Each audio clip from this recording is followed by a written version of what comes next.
Здравствуйте, дорогие друзья! С вами программа «Главное» в студии Вестника Кавказа Гея Саралидзе, Марина Лагутина. И сегодня у нас в гостях профессор РАН, программный директор Международного дискуссионного клуба «Валдай» Олег Барабанов. Олег Николаевич, здравствуйте! Здравствуйте. Добрый день, приветствую. Ну, главная новость этой недели – это смена власти в Сирии.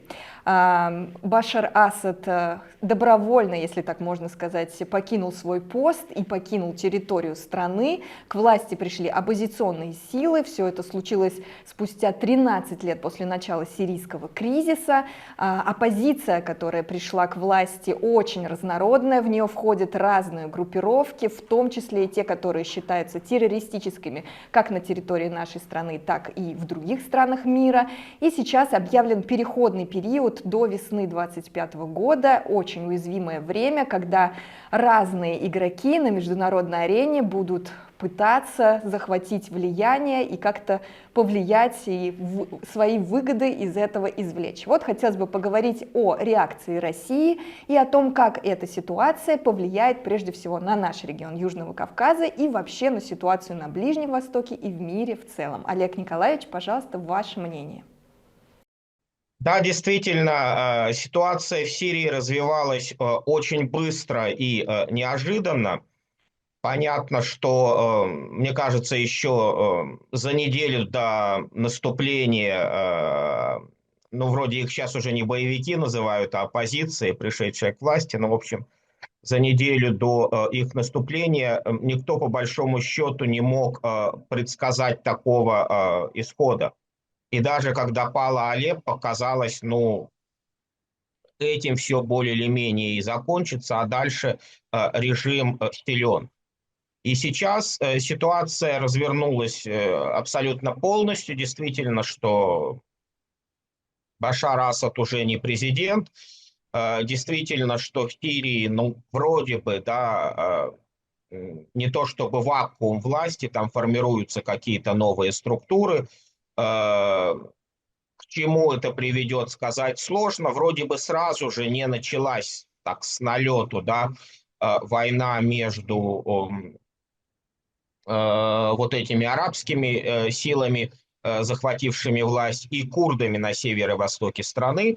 Но ничто не мешает этой войне начаться. Неизвестно, как они будут делить полномочия и ситуацию. Курдские районы, но я не беру те анклавы непосредственно к северу от Алеппо, Манбидж, Тель-Рифат, которые вроде бы заняты этими арабскими силами, но основной Курдский регион дальше к востоку, где сформировалось, ну, фактически свое собственное, непризнанное, можно сказать, государство Рожава, слово говоря, с интересной социально-экономической отчасти марксистской политикой и идеологией.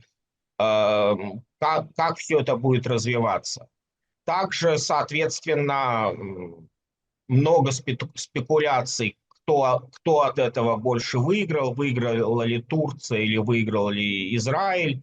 Мы видим продвижение Израиля и в буферной зоне, и за пределами буферной зоны.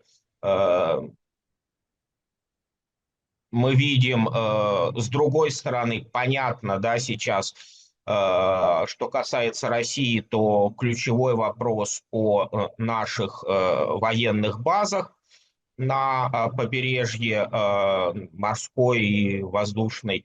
Что с ними будет дальше? Вроде бы по некоторым сообщениям корабли вышли из порта наши и стоят на рейде недалеко от берега, что, наверное, оправдано в сложившихся условиях. Поэтому ситуация изменилась. Так бывает нечасто, да, когда, что называется, количественные изменения переходят в качественные, тоже еще один марксистский закон диалектики вспомню. И если рассуждать, почему так случилось, почему, ну, мы видели, что побежала армия Асада и не оказала никакого сопротивления, никакого желания сражаться, кто в этом виноват? Сам Асад, внешние силы и так дальше. Здесь мы можем гадать, но понятно, что если оценивать вообще эту ситуацию, даже не применительно к базам в отношении России, здесь есть два аспекта, на мой взгляд. Один аспект касается того, что понятно, что при всей важности и политической, ну и смысловой, и идеологической важности Сирии, сирийской кампании для России, начиная с ввода наших сил туда в 2015 году, понятно, что сейчас ключевое значение для России имеет не Сирия, зона СВО. И с этой точки зрения можно было, на мой взгляд, достаточно много встретить аргументов в медийном пространстве, в наших социальных медиа, еще до того, как все это случилось, что Сирия в нынешней ситуации отвлекала силы и ресурсы наши военные и финансовые от зоны СВО. И с этой точки зрения эта логика, на мой взгляд, имеет право на существование, поскольку понятно, что ключевые приоритеты уже давно у нас не в Сирии. Понятно, с другой стороны, что у тех же американцев была в свое время, они разработали доктрину, что Америка должна быть в состоянии вести два региональных конфликта одновременно, не связанных друг с другом. Получилось ли это у России? Ну вот то, что получилось, как говорится. Но это один аспект. И некоторые, то есть я вижу и патриотической общественности в сети, многие вздохнули в какой-то степени и с облегчением, и сказали, ну сейчас, по крайней мере, не будет вот этого фактора отвлечения ресурсов от зоны СВО. С другой стороны, имиджевый фактор, понятно, что он не в пользу России. Это связано даже и не столько, может быть, с самой Сирией, сколько как пример, поскольку мы видим, что Россия в последние годы активно развивала военное и военно-техническое сотрудничество с рядом стран Африки, ну, прежде всего в регионе Сахеля. И те режимы, ну, военные, будем говорить прямо, режимы, которые пришли там к власти, Мали, Буркина-Фасо, в определенной степени Нигер, в определенной степени, небольшой степени Чад, они были и остаются открыты к военному сотрудничеству с Россией. И сирийский пример для них, наверное, не самый положительный, поскольку он показывает, что Россия не оказалась в состоянии удержать своего партнера у власти. Понятно, что в Сирии масса внутренних причин, и не в России по большому счету дело, но тем не менее такое восприятие тоже может быть. Плюс тема, которую тоже много обсуждали в сети, это логистический момент, поскольку Сирия использовалась как транзитный пункт нашей базы для той же Африки, для тех же африканских мероприятий.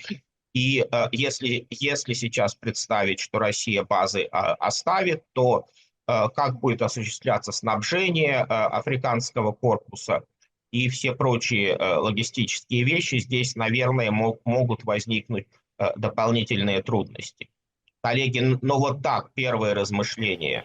Спасибо большое, Гия. Ну вот ваше видение с точки зрения нашего региона, как это вообще, как это нас коснется, эта ситуация? Ну, это очень близко. На самом деле, все процессы, которые на Ближнем Востоке происходят, они так или иначе сказываются. Во многом согласен с Олегом в его оценке, но я бы там сказал, что там важно, Олег, понятно, с нашей точки зрения в основном говорил. Вообще, если так посмотреть на то, что пишут и говорят специалисты, что наиболее потерявшая, да, страна вот в этой всей ситуации — это Иран, а вовсе не Россия, конечно. Вот, потому что именно территория Сирии использовалась Ираном и для поддержки Хезболлы в Ливане, да, и там и газы и так далее. И поэтому как раз эти проблемы есть. И усиление Турции, геополитического всегда, ну не скажу противника в последнее время, но такого, в общем, за тем, за кем Иран внимательно следит, это Турция. Вообще, на мой взгляд, практически для всех игроков все, что произошло, оказалось неожиданностью. Неожиданностью, потому что такой обвал, видимо, на это мало кто рассчитывал. И сейчас, пока еще пыль не осела, все пытаются каким-то образом, да, найти плюсы в том, что случилось. Понятно, что плюсы и минусы будут для всех, включая и там вроде бы, казалось бы, получивших очень серьезные преференции от всего произошедшего, ну, допустим, Израиля. То, что Израиль там продвинулся, и те сообщения, что то чуть ли не в 20 километрах от Дамаска находятся уже передовые там, танковые какие-то соединения Израиля. Но да, что будет дальше для Израиля, в среднесрочной даже, а может быть и в краткосрочной, но тут трудно сказать, да, приведет ли это к объединению какому-то, значит, против Израиля, будут ли какие-то проблемы с точки зрения военного, потому что продвинуться-то можно, удерживать потом не очень, как известно, особенно вот в тех географических условиях, в которых это все находится. Про Турцию говорили, которая, наконец, да, там Алеппо, это было, в общем, то, что очень хотелось всегда Турции наложить свою, так сказать, руку на это. Но тоже, видите, сейчас явно встрепенулись курды, причем не только сирийские, но и в других странах. Вот. И это, конечно, исторический шанс. Если Сирия действительно начнет распадаться, как многие предрекают, то, конечно, это исторический шанс для курдов обрести, наконец, некую государственность. Хотя были заявления уже тех властей, которые в Сирии сейчас находятся, что они не допустят распада страны. Ну, понимаете, заявлять одно, а не допустить это другое. Вот. Поэтому, да, и что касается нас, я бы вот про имиджевые потери России, я бы сказал, что в том мире, в котором сейчас все происходит, да, посмотрите на США из Афганистана, ну, были имиджевые потери? Ну, наверное, были. Сказались ли они на Соединенных Штатах Америки? Да не очень, если честно. Вот, поэтому надо посмотреть, чем это все закончится, по большому счету. Что касается наших партнеров, ну, понимаете, это как раз для них, мне кажется, урок в той же Африке. Да, вы можете рассчитывать, наверное, на кого-то, да, на чью-то силу, на вне, так сказать, внутреннюю, да, там, положиться на кого-то. Но если вы вообще отпускаете свою армию, которая при первых же ударах просто разбегается, ни Соединенные Штаты Америки, ни Россия, ни Китай вас не спасут. И это прекрасно надо понимать. Да, там, на Бога надейся, а сам не плашай в данном случае. Вот. Еще раз возвращаясь к региону Южного Кавказа, конечно, это все очень и очень тревожно.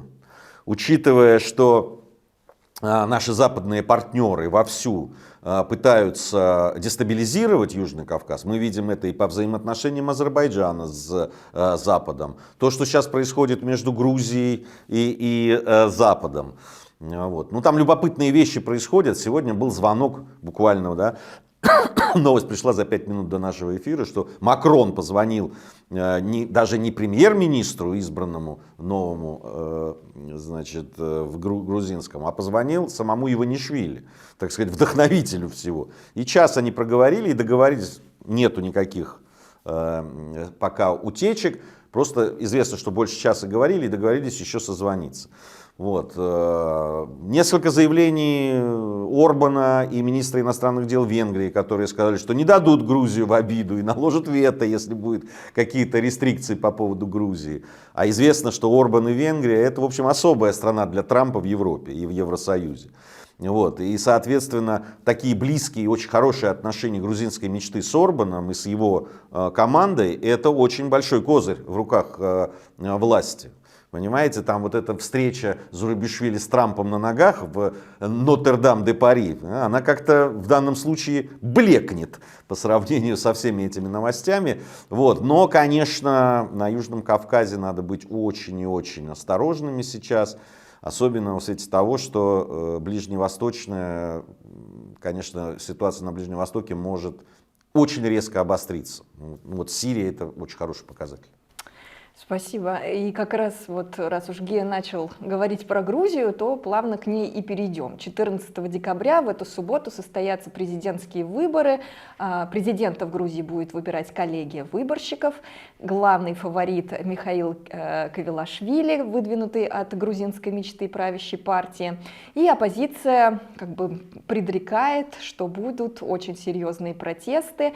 И вчера, в понедельник, служба безопасности Грузии объявила о том, что готовятся даже крайние меры со стороны протестующих. Как мы знаем, сейчас идут протесты в Тбилиси и других городах. Да, они не такие масштабные, как, может быть, хотелось бы оппозициям и силам, которые их поддерживают, но, тем не менее, они есть. Так вот, служба безопасности заявила о том, что оппозиция может пойти на крайние меры и даже сделать так, чтобы погибли люди, чтобы придать этим протестам какую-то серьезность, потому что сейчас все эксперты говорят, грузинские и не грузинские, о том, что эти протесты никто всерьез пока не воспринимает. И вот хотелось бы поговорить о том, как будет складываться ситуация дальше в Грузии и пойдет ли действительно оппозиция на такие чудовищные меры. Олег Николаевич, ваше мнение? Да, действительно, но здесь, наверное, все ожидают того, что, ну, собственно, и Саломе Зурабишвили заявляла об этом, да, что она не признает результаты выборов президента, поскольку считает парламент нелегитимным, соответственно, не собирается уходить в отставку. И все вращается вокруг того, что по этой логике, да, если она не покинет президентский дворец, там, по-моему, 2 недели, дедлайн 29 декабря, эта дата, то правящая партия, правительство Грузии уже заявляло о том, что называется, очистит дворец силой. И вот тогда действительно уже надо будет смотреть, ну, во-первых, готовы ли будут власти это сделать, поскольку понятно, что медийная картинка, соответствующая на весь Запад, на все, так сказать, прогрессивное человечество тут же пойдет.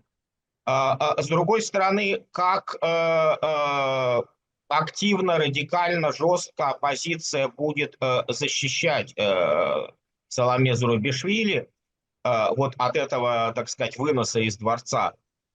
И вот именно тогда я жду некоего переломного момента в грузинских протестах, поскольку пока действительно, да, они идут, они стали некой рутиной, каждый вечер практически появляются медийные сообщения, что оппозиция выходит на улицы и площади, полиция делает свою работу, и все затем затихает до следующего дня.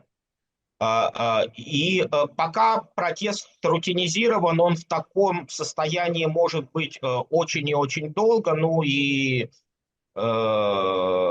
наверное, по ожиданиям властей сам рассосется.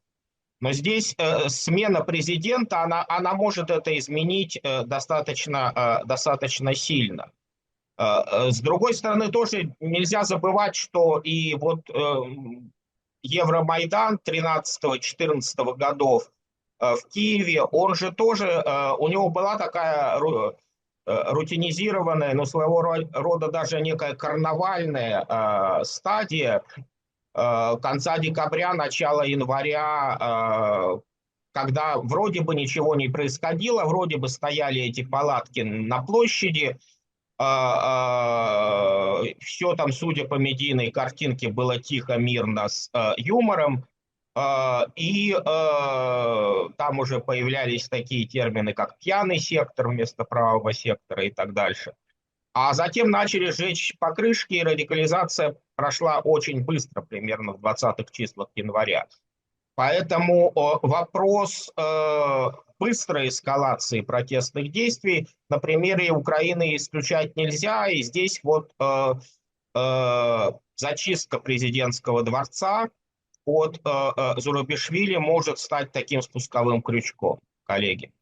Спасибо большое, Гия. Ну вот как вам кажется, будет такой сценарий? Ну, попытка будет, безусловно. Но она, собственно, уже несколько раз и пытались. Дело в том, что я бы, вот то, что сказал Олег, я бы просто привел, он сказал о том, в чем сейчас схожесть, да, того, что происходило на Майдане, и что происходит сейчас на грузинском Майдане. Вот. Дело в том, что, конечно, у грузинских властей невероятный опыт. Вот, того, и украинский, и свой, и еще чужой, и так далее. Все это проведение. И главное, что они сейчас делают, да, они, во-первых, рутинизацию делают этого. То есть все попытки как-то перевести в другое, вот это избиение какими-то непонятными людьми журналистов, да, которые с разных точек было заснято и пыталась вкинуть. На что власть тут же ответила, что, ну, во-первых, это не мы будем расследовать, во-вторых, да, тогда давайте снимем все маски. Снимем из полицейских, из тех, кто это. И уже сейчас чуть ли не решение есть. Вот, туда же по поводу пиротехники и туда же по поводу использования лазерных вот этих указок. Вот. И это опять сыграло против протестующих. Второе. Грузинская полиция не дает возможности закрепиться оппозиции, понимаете? Они пытались закрепиться со своими палатками на проспекте Руставели, им этого не дали. Они пытались закрепиться в районе университета, ну понятно, чтобы молодая кровь туда все время подпитывалась. Им не дали этого сделать. То есть да, их позволяют приходить, чего-то там подходить даже близко к парламенту, даже дали возможность сжечь несколько кабинетов, после чего, да, там показали, что это радикализация и так далее, и все. Но им не дают возможность закрепиться, устроить такой штаб, вот это гуляние там и так далее. То есть им каждый день надо начинать с нуля. И это очень важное отличие от Майдана, где вот прямо там, да, там стационарно все время несколько десятков тысяч человек находилось. Еще одно, конечно, это не такая поддержка Запада. Я уже недаром говорил об Орбане, говорил, да, там, о Венгрии, и я говорил о все-таки Соединенных Штатах Америки. И как бы электорально, да, вот это произошло как? Сначала были парламентские выборы, потом были выборы президентов Соединенных Штатов Америки. Как вы понимаете, американскому посольству в Тбилиси и тем людям, которые отвечают за направление Южного Кавказа, ну точно было не до Грузии. Ну то есть понятно, какие-то решения принимались, но активно участвовать настолько да, там, активно и внутри быть, как это были в украинских делах, конечно, американские дипломаты этого не делали. Мы даже по картинке видим, что наибольшую активность проявляли европейцы. А это те еще деятели, у которых, ну, так, не всегда все получается, мягко говоря. Вот. И вот сейчас эти попытки. И я все время вижу, знаете, там посол ЕС Герчинский вдруг неожиданно встретился с новым министром иностранных дел Грузии. Причем довольно долго они проговорили, на него уже обрушились там из ЕС, и сама Зурабишвили и так далее. Но факт остается фактом. Эта встреча произошла. Из Госдепа по поводу Грузии, да, сказали, но это старая администрация сказала, что она пересмотрит свои отношения с Грузией и так далее. Ну, вы знаете, с 20 января пересмотрят со всеми. И с Европой, и с Грузией, и с кем угодно, понимаете? Поэтому до этого момента, в общем, а сказать, что прямо вот у оппозиции будут какие-то карты вот этой международной поддержки, сомневаюсь, что это будут серьезные карты. А работа идет. Понятно, что и по международному треку, и через Орбана, я думаю, что грузинские политики пытаются выйти на Трампа и каким-то заручиться. И в общем торгуются. Надо понимать, что грузинские власти, сейчас их пытаются там вот это проскруто ложа, да, либо западные, либо пророссийские. Да не пророссийские они, а были, ну, умеренно прозападные. Когда их поставили перед дилеммой, воевать с Россией или не воевать, они приняли решение: не, ребята, мы, конечно, ваши, буржуинские, но не настолько. И тогда им пришлось вот, да, повернуть вот достаточно резко и уже оправдываться. И уже защищать свою власть вот такими способами, в том числе наезжая на вчерашних своих суверенов. Поэтому здесь Запад в большой степени сам виноват. Он загнал грузинские власти вот в такой угол, из которого у них не было выбора, они должны были совершить то, что они совершили. Что касается вот этого дворца и выноса тела президента, бывшего президента Грузии. Вы знаете, даже географически, по тбилисскому вот ландшафту, президентский дворец находится в месте, где очень трудно устроить какую-то большую бучу. Там нету, там узкие улочки к нему подходят, он на другой стороне Куры от правительственных зданий. И вообще там нет того как бы, простора, там на Руставели-то, прямо скажем, немного места, а уж там-то совсем. И картинки там вот прямо, где могут собраться много людей. Там. Потом, если это будет происходить под Новый год, ну вот кроме оголтелых каких-то оппозиционеров и проплаченных каких-то людей, для грузин Новый год это святое. Ну, а простые граждане точно не пойдут туда. У них будут совершенно другие дела. Поэтому здесь, мне кажется, все в общем пока говорит за власти Грузии. И если не произойдет вот того, о чем мы все время, с самого начала, еще до парламентских выборов, если не произойдет что-то типа небесной сотни, да, и вот этих крови, которые там погибших, каких-то страшных последствий, всколыхнуть грузинское общество на какую-то революцию будет очень тяжело. И чем дальше, тем тяжелее. Ну, обычные граждане и сейчас не очень рады Да, этим абсолютно. протестам, которые происходят, потому что... Ну там, кстати, даже и перекрывать нельзя будет ничего, там настолько это в стороне, что для того, чтобы что-то перекрыть, надо спуститься к набережной и там чего-то перекрывать.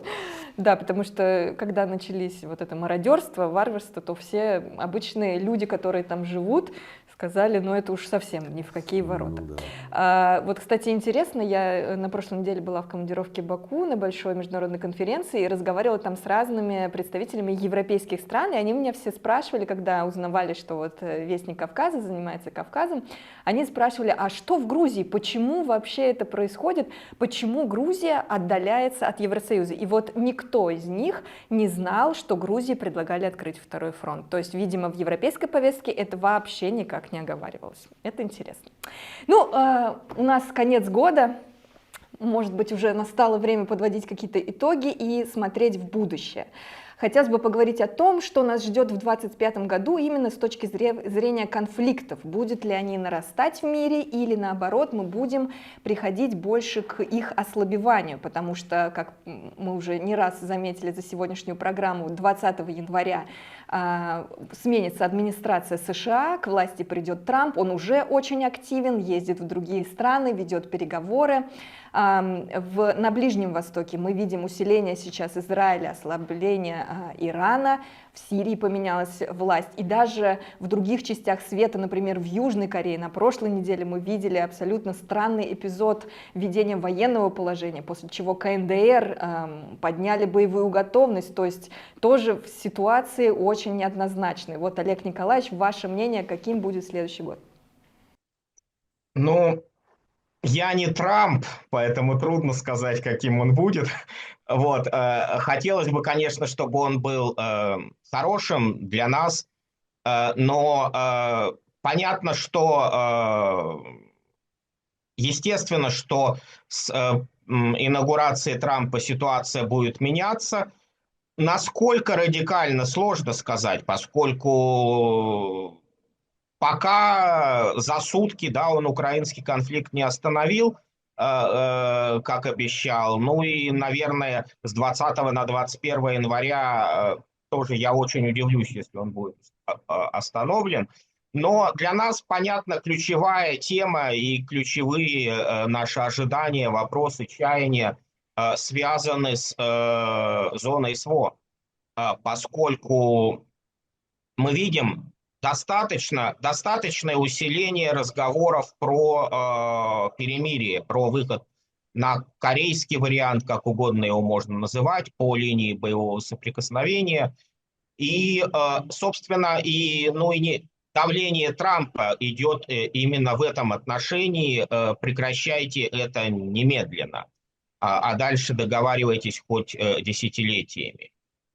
Такую же, собственно, позицию здесь парадоксально позиция Трампа, она совпадает во многом с позицией партнеров России, крупных стран развивающегося мира, глобального юга, поскольку и Китай, и Индия, и Бразилия занимают точно такую же позицию. Они говорят, все месяцы конфликта, уже все, можно сказать, годы конфликта, они говорят, остановите это немедленно. И последние месяцы говорят очень активно. Китайцы даже, я бы сказал, очень настойчиво это говорят. И поэтому здесь может получиться такое кумулятивное давление Китая и Трампа вместе на Россию по поводу остановки конфликта.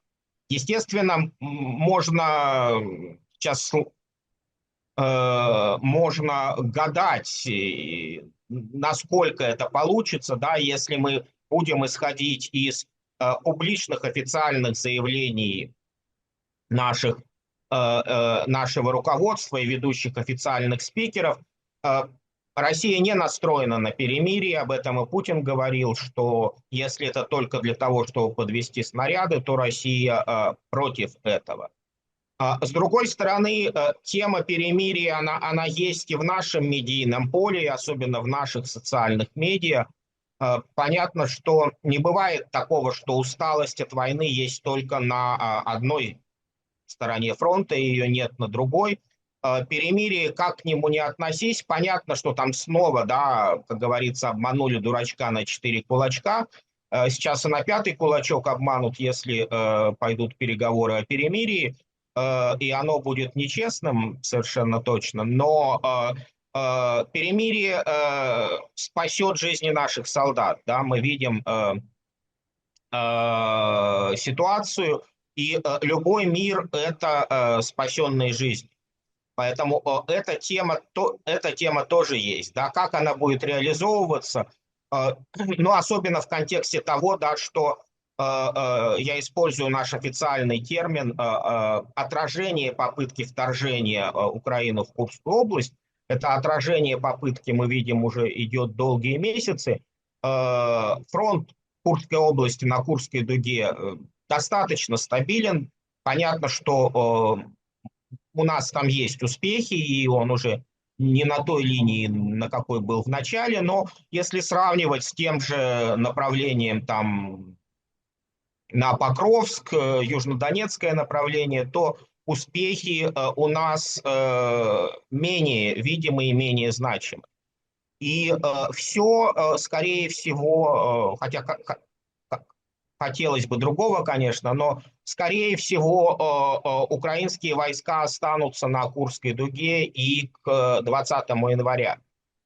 И поэтому просто перемирие по ЛБС, вот сейчас остановитесь, а потом договаривайтесь, означает, что часть международно признанной территории Российской Федерации остается под контролем украинских войск. Естественно, это уже, если на это пойдут, ну, сложно мне предсказывать реакцию в наших социальных медиа, но, с другой стороны, наши социальные медиа тоже не надо переоценивать. С другой стороны, то, что если искать везде нюансы, да, и намеки, то вот таким нюансом для меня стало недавнее заявление Нарышкина, когда он сказал, что цели СВО скоро будут достигнуты. Да?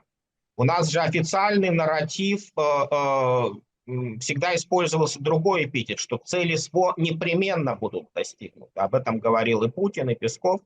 А вот то, что цели СВО скоро будут достигнуты, но из официальных, подчеркиваю, официальных спикеров, это заявление первое.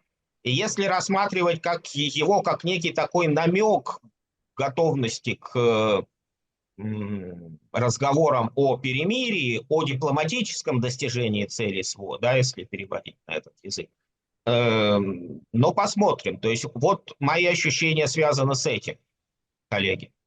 Спасибо. Гия, как вам видится следующий год?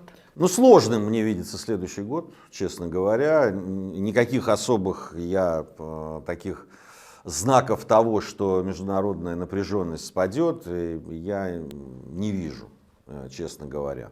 И по нашему региону, по Южному Кавказу, я думаю, будет давление продолжаться и на Грузию, и непонятно, чем все равно еще закончится пока. Обратите внимание, что медийного шума стало меньше вокруг Армении. Я говорил это и буду говорить, что Армения как некой картой, как некий ресурс на Южном Кавказе без контроля Грузии Западом, она становится достаточно бессмысленной. Вот. Сама по себе Армения без выхода в Грузию, к морю, к границе с Россией там, и так далее. Это ресурс, который, ну, такой очень, ну да, может использоваться там в качестве давления там, на Азербайджан в какой-то степени и так далее. Но это, я говорю еще раз, что без того, чтобы Запад контролировал Грузию, это актив такой, не самый лучший, при всем уважении к Армении.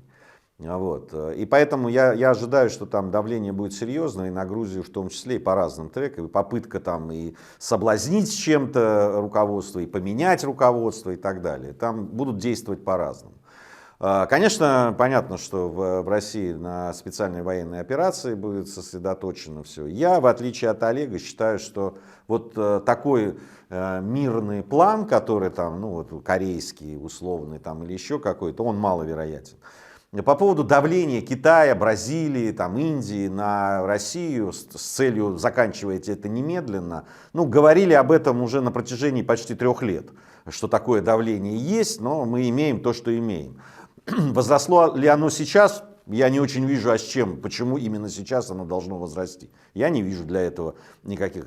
Понятно, что разговор идет, и понятно, что эти страны оказывают определенное давление в переговорах. Я даже не сказал давление, ну, это в переговорах присутствует этот лейтмотив по поводу окончания военной операции там, и так далее. Но они прекрасно понимают ситуацию, в которой находится Россия, особенно Китай. Вот. И без определенных шагов навстречу со стороны Запада нашей стране, как то, да, там, внеблоковый статус Украины, да, там, гарантии неразмещения иностранных каких-то войск на территории Украины. Я не верю, что даже там, наши партнеры, там, условно, ну, китайские, бразильские, все-таки подальше, там, вот, или индусы, они будут каким-то образом прямо ставить нам ультиматумы. Я не вижу этого.